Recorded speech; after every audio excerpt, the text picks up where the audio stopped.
Shana Tova. I know that we're gathering today after a week that is not really the week that we expected. I'm hoping and prayerful that the damage y'all experienced was relatively minor. I'm glad that we're all here together. There's nothing more important than coming together as a community in tough times. Sometimes on the high holidays, I wonder what the ancient rabbis were thinking when they established specific parshiot for these different days. There's nothing wrong or nothing necessarily amiss, but I just was wondering what the rationale is.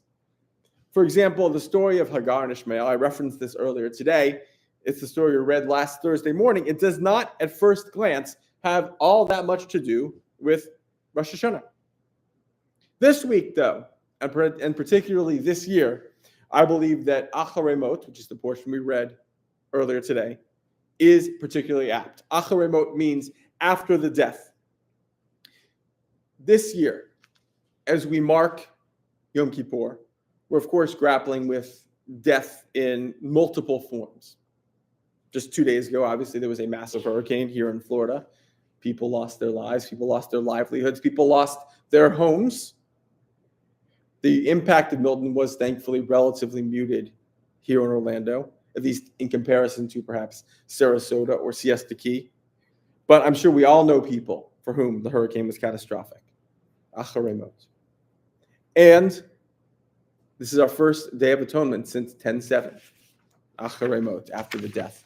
We, as the Jewish people, are now in a permanent state, or it feels like a permanent state, of living after death.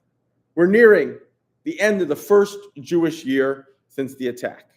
I know we celebrated the anniversary or marked the anniversary on Monday. And with each new Jewish moment, we've been forced to reckon with how that particular moment has changed. The ways in which these holidays, these special occasions, these times when we in the past would have gathered together in joy, have taken on additional resonance. The story of Hanukkah, for example, Hanukkah being really the first sort of widely commemorated holiday after 10/7. It took on a deeper meaning in light of Hamas's attempt to exterminate Israelis. In the narrative that we read earlier today, 2 of Aaron's sons had just been consumed by Hashem's fire for entering the tabernacle without permission, drawing too close to Hashem's presence. That's mentioned in about 7 words.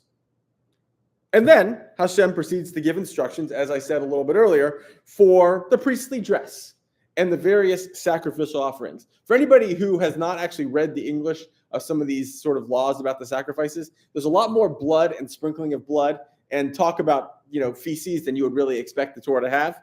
But I no longer have any expectations for the Torah to be a book of extreme appropriateness. It's clear from this text that we read today that Hashem intended the Israelites, and specifically Aaron, to resume normal temple operations shortly after the mourning period was over. There is a midrash about Elisheba, Aaron's wife, who, by the way, could have named Aaron's wife. Not me. I had to look it up. That up until the point when her two oldest sons were killed by Hashem's fire, she was laughing, joyous.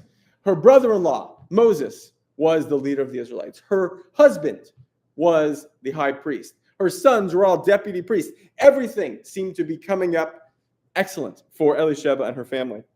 But this laughter, this midrash says, takes on a dark turn, a mad laughter when tragedy befell her children. We don't really have to look far or engage deeply to see the connection between that midrash and, for example, the experience of the Nova survivors and the experience of those of us who went from a moment of joy and Simchat Torah to a moment of sadness. This wild swinging between absolute exultation and immense grief and immense sorrow. This juxtaposition, this comparison of joy and despair is, and I was thinking about this, at least to me, related to the way we as Jews contextualize the high holidays. I know that a lot of us might think of Rosh Hashanah as a happier holiday than Yom Kippur. I think that's because of apples and honey and eating, mostly eating. It's eating. I try not to think about eating on Yom Kippur because it makes me sad, but Yom Kippur is not necessarily a sad holiday. There's nothing sad about it. It's a reflective holiday, just like Rosh Hashanah should be. But this 10-day period does have these wild swings. We're not going to gather right after this to eat apples and honey and round chalot and talk about whatever, how many points the Gators are going to win by this evening. You guys made fun of me last week. It's not the time, but it's coming. I'm wearing Gator stuff next week.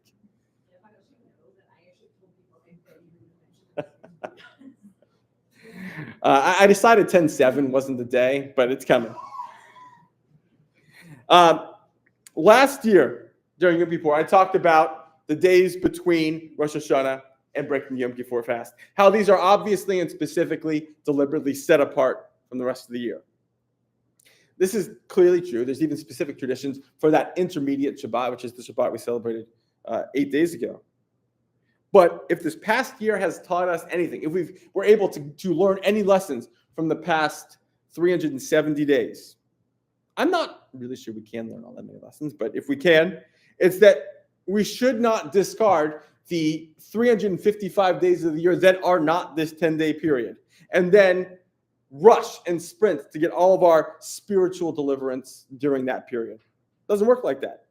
We don't have a mechanism like Catholic confession, where on Rosh Hashanah we say all the things that we did and we start thinking about it. On Yom Kippur, we're good. We don't have that.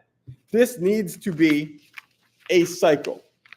Judaism is not a holiday, a religion that has specific beginnings and ends. We may think of Rosh Hashanah as the Jewish New Year, but we read today it's actually the 7th month of the year. And other than the fact that we don't work and we eat apples and honey, there's nothing of particular note. These are not days that are supposed to be the culmination of religious self-reflection.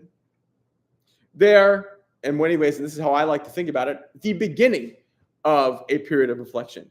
What lessons did we learn from this process of apologizing, of receiving apologies, of learning what we can and can't forgive?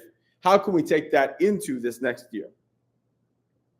During this season of absolution, we should have had deep and meaningful conversations, first with ourselves, then with each other, and lastly, and this is what today is for, with Hashem. We should be able to take then a newfound spiritual sense of self into this next year, so that whatever emotions come our way, good, bad, we are perhaps slightly better positioned to handle them.